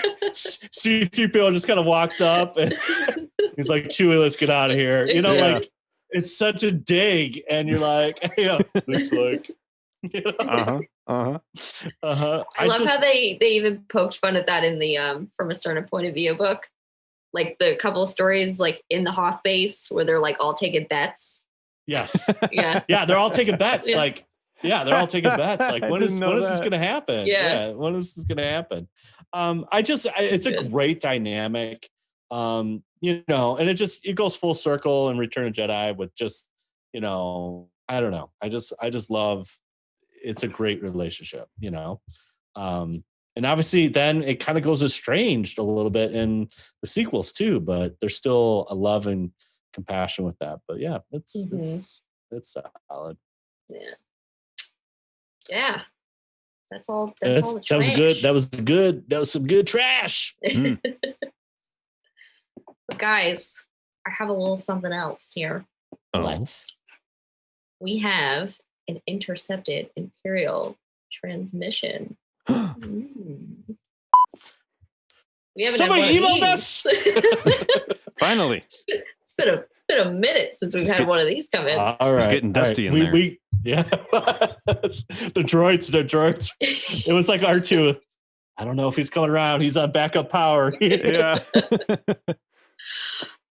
So we had a write-in from Justin, and he's really Hello, confused. Justin. He's really confused about the Mandalorian. Okay, let's see if we can help him out. Let's see. So he writes, "Hello, everyone. A few weeks ago, I was about to start watching seasons 1 and 2 of The Mandalorian. I was hearing so much buzz about the last episode of season 2 that I just decided to watch that particular episode first before it was ruined for me. And I'm completely lost. I've already known about Baby Yoda, so that wasn't a surprise. My question is, if The Mandalorian has Baby Yoda, how is it possible that Luke Skywalker is in this series? I'm just completely lost right now. Do you all have any answers?" Do we tell That's him? a heavy loaded question. That's a heavy loaded question. Well, you did, Justin. You did I get it, because like when things are happening on social media, it's fast, and if you're, and it's spoiled by you in like 2 seconds. So, I get it, but yeah, when you go to the end before seeing the beginning, kind of lose it a little bit in translation. But the bigger spectrum of this is that Mandalorian is set about roughly 5 years after Return of Jedi. So Luke is still kind of young. He's only 5 years removed from Return of the Jedi. And so that's the kind of space that Mandalorian's still in. The Empire is somewhat defunct. There's still Imperials out there, but it's not a united front. And so you have a fledgling kind of New Republic, still quasi-Empire, and that's kind of the time space. And that's why Luke is technically there. Mhm. I mean, so he's still around. He's not in Act 2 yet, hanging out in the island and drinking sea cow milk and grabbing big fish and all that kind of stuff. So Also, kind of, I'm reading between the lines here. I could be off base, but he might be asking about like why Baby Yoda is in it. If Yoda was like old and died when Luke was around, and it's 900 years old, it's not really Baby Yoda. It's a different Yoda. Nobody really knows exactly like who the child is, but and I don't want to spoil it for you. So just go back, start watching from season 1. Trust me, you'll like it. They'll give you a bigger, fuller picture of what's going on. Yeah.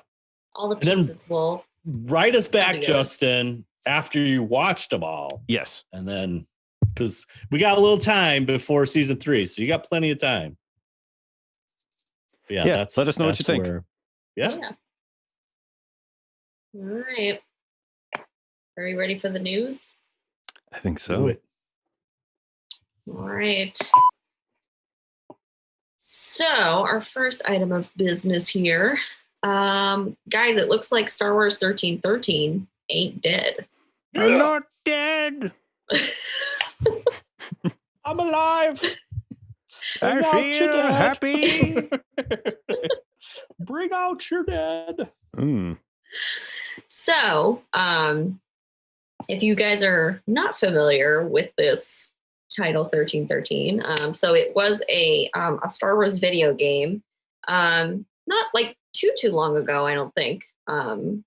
what, like 2000 and something? I think? 2000 and something. I don't know. It's a little bit before the purchase of Disney. Okay. Yeah. So because there was like a YouTube video, but it kind of goes into that here. So it was this video game that, kind of never came to be, and ultimately was just kind of, thrown to the side, forgotten about. But in the final season of Clone Wars, when Ahsoka is on Coruscant, she goes into like the lower level of the planet, and it ends up being 1313. So people kind of took that and are running with it a little bit. Yeah. So it was meant to be this video game, kind of based on like a more like gritty, like underworld type of themed game. But everyone was kind of disappointed when the plug was pulled and never really came to be. So now word is spreading that there's a project in the works that has something to do with 1313. It says here, a bare bones version of the concept is in the works, according to insider Daniel Richtman, where earlier iterations of the project had to do with Boba Fett. The new version looks to take a different path. So instead of a game, it looks like they're leaning more towards a TV show or a movie. Ooh, interesting. And then speculation is the Bad Batch will take on this role, dropping down there to continue their adventures into the future. Oh.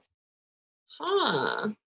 Yeah, I mean, they went down to the level of 1313, and see that, and that's no coincidence. I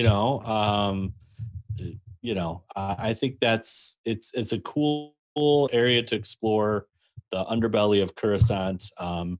If they go TV show, back to video game or movie or whatever, it's still a very cool and rich area to explore. Mm-hmm.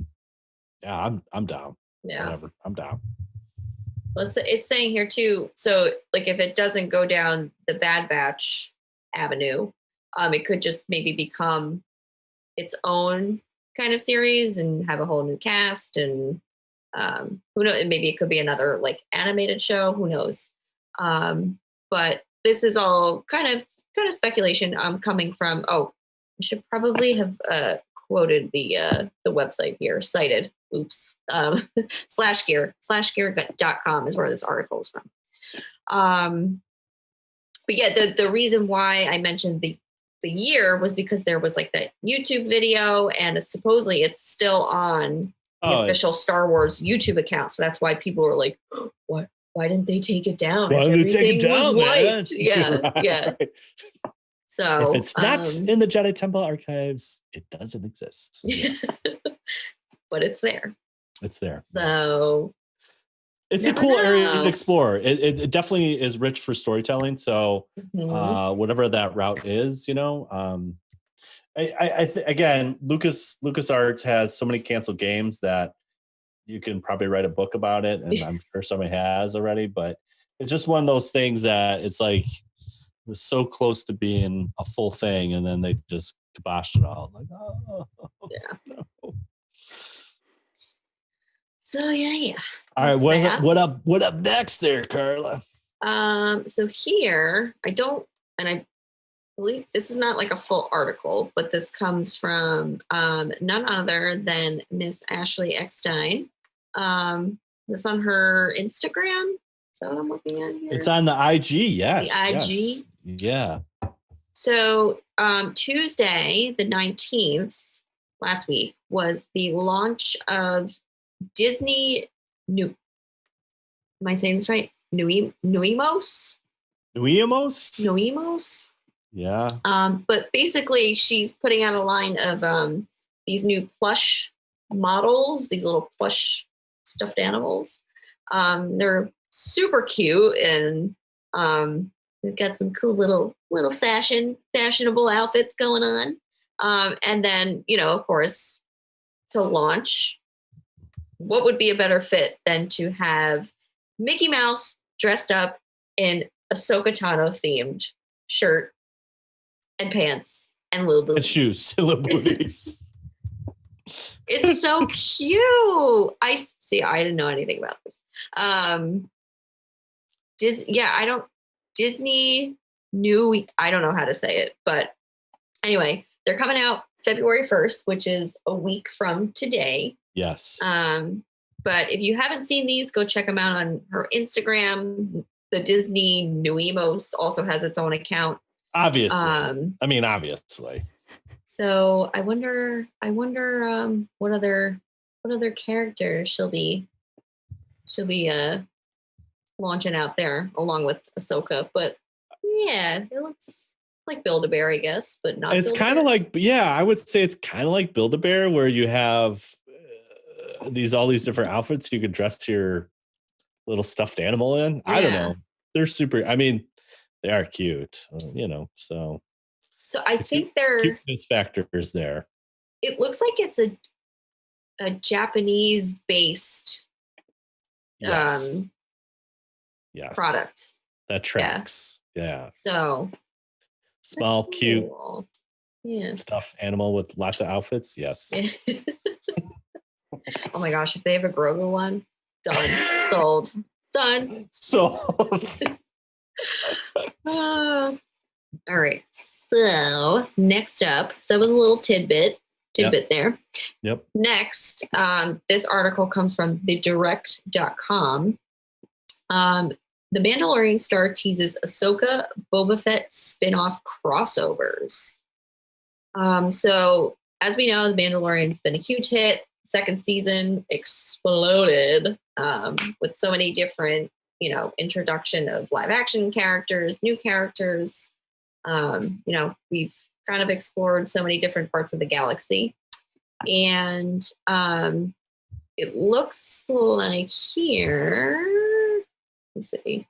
So we don't know much about season 3, but it was teased that we would be getting some kind of crossover event. Yeah. Characters would be crossing paths. What? Yeah, get to Pedro. Tell us what Pedro said. That's what we gotta get to here. So, Mr. Pascal. Yes. Unveiled. Oh, Mr. Pascal. Mr. Pascal unveiled new tidbits of information about the upcoming season, seemingly hinting that The Mandalorian will further expand its scope. He teased the upcoming storyline for season 3 and how that will connect to the recently announced spin-off series, The Book of Boba Fett, Ahsoka, and Rangers of the New Republic. He shared that he was already told what's happening, what the plan is, but he can't divulge too many details. Can't tell the secrets. But there will be many unexpected surprises and timelines that are going to be dealt with. He hinted some characters that are introduced in the spinoffs could potentially cross over into The Mandalorian, so kind of like swapping back and forth. They are in the expansion of this world where there are so many unexpected surprises and timelines that are going to be dealt with. If the character were to cross over into these worlds, it would be utilized in a way that isn't meant to be expected. I wouldn't want to spoil the surprise of whether or not characters from the show we already know are crossing over. So it looks like he's dropping some breadcrumbs. Yeah. That's some top secret info, but he can't obviously reveal it. SLAs and all that kind of stuff. Yeah. So. Mm-hmm. But I kind of like the idea, the idea that I kind of like some of the B characters that you might not think are important show up in a different show would kind of intrigues me. Like, obviously, if you have a Ahsoka spinoff and you have a Boba Fett spinoff and all this stuff, but like if you have some kind of B-level characters that seem somewhat unimportant in one show, might be very important in another show, that's where it gets really fun from a writing perspective when you have these kind of crossovers where it's like, oh, I thought that guy was nobody, and it's like, oh, he's somebody in this show. I think that's where, from a writing perspective, it gets really fun, and you'd be like really play with characters and who they are and where they're at. And Yeah. Guess what? The galaxy's big, and so there's a Mhm. lot of different, a lot of different things you could do. Yeah. I mean, if you think about it, they kind of, drop these little seeds throughout the whole season. First was Rangers in the New Republic. We're not like too sure what that's really about, but Yeah, I'm right. wondering like if those X-Wing pilots are going to come into it somehow. And then we have, Bo-Katan. She still has to pick up her story with the Darksaber that has not been, finished yet. Yeah. Ahsoka, where's Grand Admiral Thrawn, and that's gonna lead somewhere. So yeah, they're like they're sprinkling all around. Yeah. But yeah, I guess we'll see. Like you said, it's cool to see how they'll kind of weave them all together, and somebody who, like you said, is a B character in one show ends up being the main here's good. Yeah. All the stuff we kind of talked about, that to nauseam about the sequel trilogy and all this stuff. But the fact that Pedro knows that there's like a plan. That's all we need. That's all you need. That's all you need, because again, it goes back to the story. It goes back to writing. And when you have at least the beats out, you just kind of like lay it all out. Mm-hmm. Guys, we're just going to be eating this stuff up. But I think that's super exciting, so. Kind of like what David said, it's Star Wars is like pushing Marvel to the side, and it's like, Mom said it's my turn on the profit-making machine. Yeah. So right, exactly. Cool. All right, what's up next there, Carla? And then this is another little tidbit here from Star Wars stuff. But it's kind of like not sad news, but it's kind of like oh man. Alan Tudyk has confirmed that K2SO will not be appearing in the Andor Disney Plus show. He quotes, "They're shooting it right now. I'm not in it. But if it stays on the air, stories keep getting told. I'll end up in there." So I'm thinking it probably depends on how far back they're going to go from Rogue One, and then where are they going to lead up to, before we know what happens to him, from what we know already. But I was kind of like, no. They lied to us. He was on stage with, Yeah. Oh yeah, that's right. I wonder if it's a misdirect. Damn. I think this is a total misdirect. If I don't know. I mean, because it's obviously you're exploring Cassian's like kind of a little bit before, but I mean, if you don't have a little bit of K2 in there, I think that's like a little miss. Yeah. Carla mentioned it in the couples. They're a great couple. No, they're BFFs, man. Yeah. I wonder if it's a Luke and Mandalorian kind of situation where he's like, there's no way he could say that he's in it. And maybe it's a case of thou doth protest too much. Maybe it's wishful thinking. I don't know. Yeah. Or again, yes, they could be shooting on set, but that he physically doesn't need to be there because he's going to do the voice recording later. There's quite a couple ways you can spin it, but I'm hoping this is just a total like, I just hope this is a misdirect. I hope this is like, It's just interesting to me because it's not like K2 is this like huge character. I mean, everybody loves him, right? But it's not like he's this huge, Cassian is the like main guy, but I don't think it would really be ruining anything or, be like, oh, like. Well, again, it goes back to, I'm not going to not watch it. I'm going to watch it, but I think again, I feel like this is a slight misdirect, being hopeful. Mm-hmm. Yeah.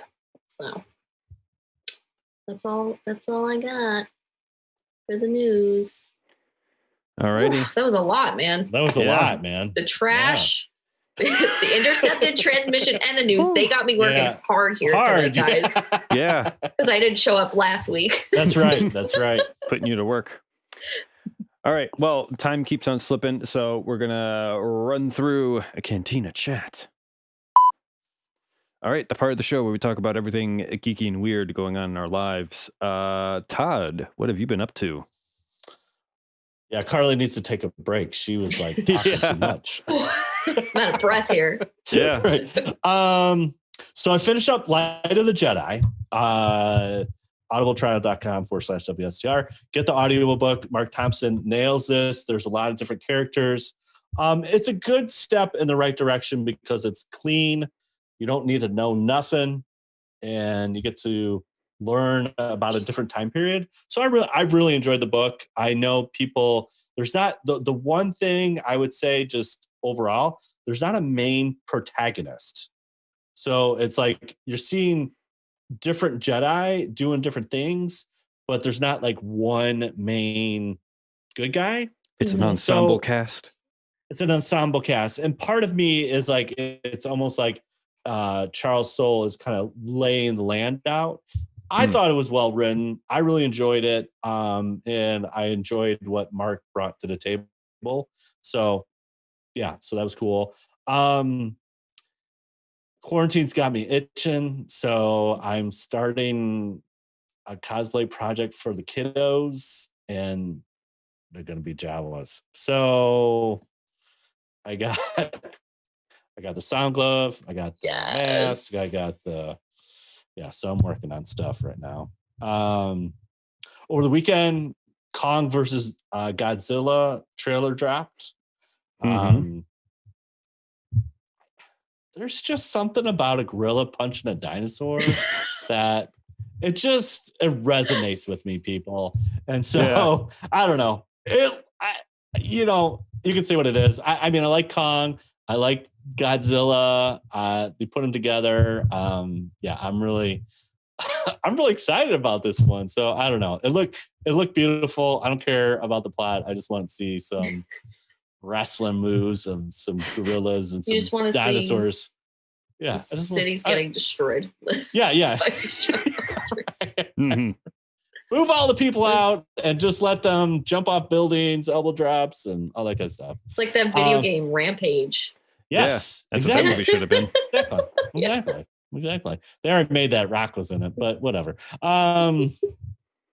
Heath Ledger, guys, 13 years it's been since Heath Ledger passed, and so oh my God, really? Trent hasn't seen Batman, so we watched the original Batman, the 89 Batman, way back a couple weeks ago during Christmas break. And so I saw that Heath passed. I'm like, dude, let's watch some Batman. So we watched Batman Begins and Dark Knights, doubleheader on Friday. I had the first one, there's a little with Scarecrow, it's a little crazy. But dude, the little kid in the burrows in the house, wherever they're at in the little King Joffrey. Yeah. Jack Gleason, right? Oh, yeah. I was like, I want you dead anyways, but that's okay. You're cool now, little kid. But yeah, it was like seeing it back now. It's like, oh my gosh, the little guy, so. Little did they know what he would become. Right, exactly. But it was cool. So yeah, I love Crystal Nolan. I love that series. It just looks great. And, the first two are shot in Chicago. So that is also a good reason to watch that. So, I watched this documentary. It's been out for a couple years. It's called Unacknowledged. And it came out, I think, in 2017. And it's about UFOs. Ooh. And it just tickled my fancy. So, yeah, I'm not going to ruin it for you, but basically, they're out there, and yeah, it's they're coming for you. They're coming for you. Yeah. Aliens. Yeah, so it's kind of a cool little thing. So I stayed up way late on Saturday and watched that, and like, oh man, they're out there. So anyways, if you want to check out a cool documentary, check out Unacknowledged. That's been my week. Aaron, how about you? Oh man, oh boy. I have like stuck a funnel in my mouth, laid back, and just like let a bunch of Clone Wars just like come pouring through. Um, it's been fantastic. I haven't seen all of Clone Wars, but basically getting like the best bits. There's a You're, whole you're like, doing like you're doing like a cliff notes. yeah. There's like Yeah. there's this big elaborate like skip list of Mhm. like what you need to see and what's kind of optional, and the ones that it's like, yeah, you could just skip it. So we've been going through that both on my own and with the apartment folks, and it's been a blast. That's awesome. My roommate, he's like he told me like you can't watch this series and not become like a lore master of Star Wars. So It's rich. It It's is. really rich. Yeah, there's a lot there. And it really does help you with Mandalorian Mhm. because you see some of the stuff that they're bringing in, and it's got some great lore in there. There's some great does. stuff. Yeah. And to your point, I mean, of all the seasons, there's 7 of them, and there's definitely gonna be some things that don't resonate, particularly, but I mean, overall, there is some really, really deep stuff there. There is, and I get more and more excited about the future of Star Wars, knowing Dave Filoni's involved in it. The more I watch, It's basic, and part of it too. I mean, not only does animation progress, but then it's kind of a masterclass for Dave Filoni in the sense that George is there every day with him, helping him. Mhm. It's like this is like a master and apprentice kind of thing. It's like Yeah, this is a lot of things that George wanted to tell and wanted to do but couldn't, and so obviously animation gives him a little bit more liberty. But yeah, it's great, man. I'm glad you're finally getting into it. It's only Yeah. been around for like forever. yeah, about time. But it's just funny to me to see that it appears that the future of Star Wars is like we're going to have a bunch of things that start as their own thing, and then season 2 they're just going to morph into Clone Wars. Like Dave Filoni can't help himself; it's going to go back into Clone Wars somehow. So, been doing that. School started up my last semester, so Wow. my life will be absolute chaos for the next few months, but that's okay. And then I've been continuing my Star Wars D&D game, and I want to just gush about it because my players are getting to a really cool part of the story. But one of them, you know what? If you're my game, switch off the podcast right now. You've been warned. Yeah, I'm pulling a bunch of stuff from Clone Wars and like a bunch of other movies that my players have not seen. So they're about to they're basically going head to head with this bandit queen who on this like mining colony of a planet, and she just wants to reawaken this like ancient evil. And just like lay waste to everybody, basically like That's activate no a good. nuke and just like Yeah, lay that's- waste to yeah. everybody. She's like, this planet is wild and untamed, and nobody should like be here. Don't be starting civilization here. It just brings nothing but suffering. And there's this huge backstory where this ancient king that she's trying to resurrect is like a celestial, which, if you're familiar with Star Wars lore, is like It's like a there's father, son, and daughter. yeah, it's something like that. Very, very old. So there's like this one civilization that ruled like the entire galaxy, and it's how everybody speaks Basic. That's the Rakatan Empire, the Infinite Empire. The Celestials are older than that. They're the ones that like were kind of like overthrown by the Rakatan Empire, and so it's kind of like they're like 100,000 years old. It's like a vestige from that era. So they have no idea. They've not discovered this yet, but they're like about to. And I'm like, you're this close. They're getting like little bits and pieces. They're getting little clues and hints, but they've not pieced it together. Yeah.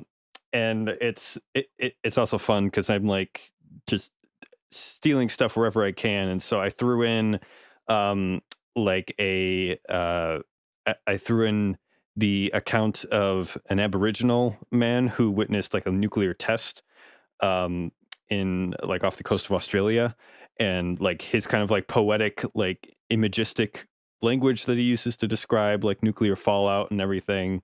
And I threw in there's a sign posted outside one of the U.S. nuclear test site dumps where they try to explain in as plain English as possible, like what kind of danger this is. Like, don't go digging here.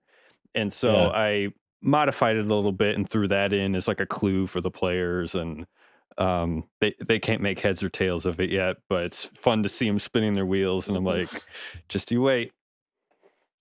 Oh, it's so much fun, but I can't talk to anybody about it. So I'm talking about it here.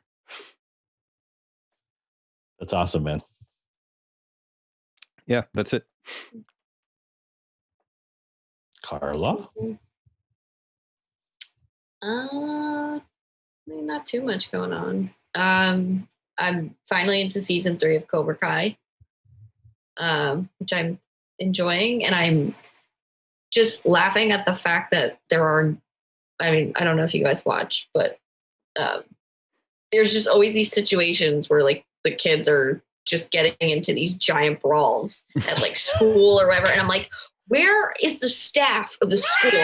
Where are the adults? Because this is just no. Like It's this the would 80s, not. man. So yeah, so I always like chuckle at that. I'm like, there is no supervision The whatsoever. faculty Anyway. here just lets them fight. What the heck? But yeah, I'm liking it. It's good. And then watched WandaVision. Didn't think I was gonna like really care about it, and I actually like it a lot. I love the whole. Have you guys watched yet? I have not. I've heard mixed opinions about it though, so it's interesting to hear your take on it. I mean, again, I'm very casual Marvel fan, so I'm not looking at it under a microscope, but it's just it's cool with the themes. Yeah. So like the first is like the 50s honeymooners type of thing. Then you have the 60s Bewitched feel, and then Brady Bunch 70s was the last one. So it's like it's a fun take on those characters, but it's interesting to see where it's going. Yeah, it puts them like in, it's written like a sitcom, which is very interesting space. And so you have like from an older generation, people are like, oh yeah, but like for people that grew up on the Marvels, they're probably like, I don't know what's going on here. But like if you've watched any of these old sitcoms, they're like to the T, and you're just like, this is like so cool putting these characters in a weird spot, like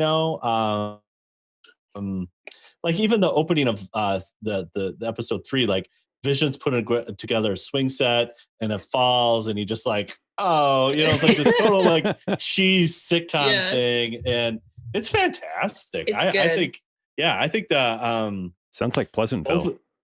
It actually is very much like Pleasantville.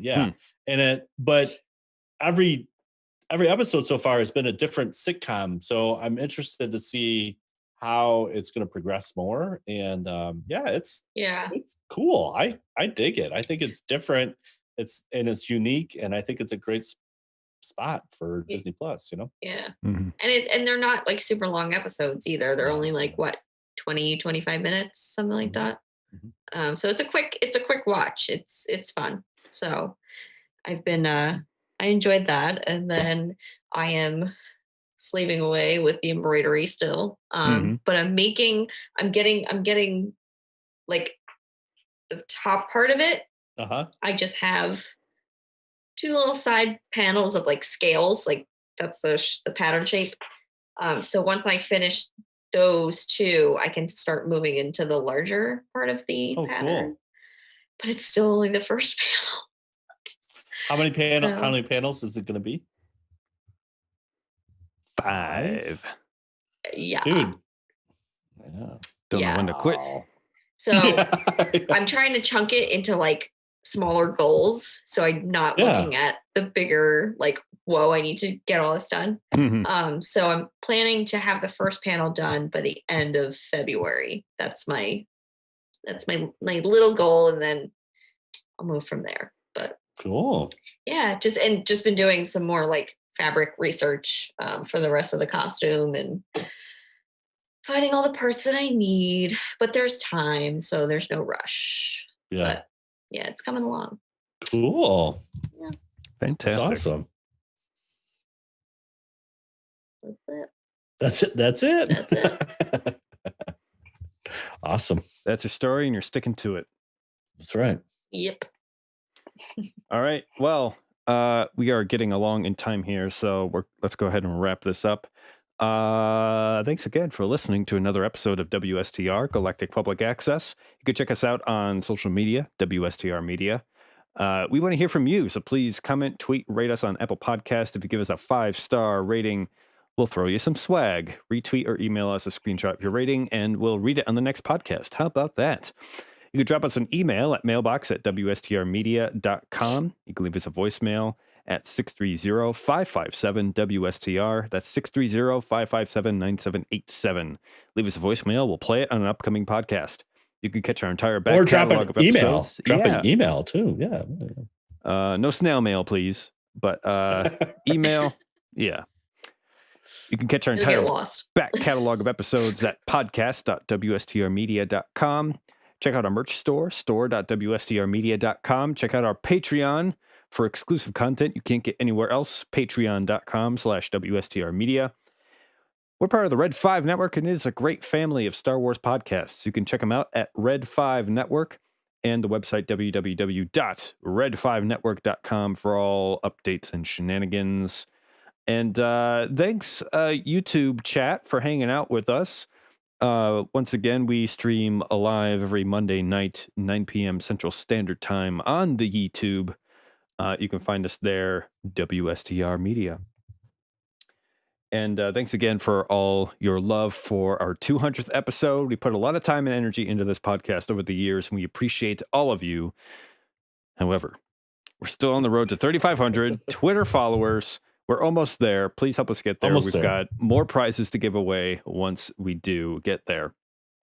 Next week, episode 206, Emily Wu Zeller. Yes, the voice of Dr. Aphra. Okay, there's only one way to end this. Now this is podcasting.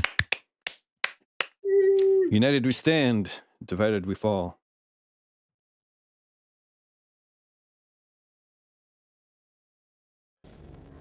So be it, Jedi.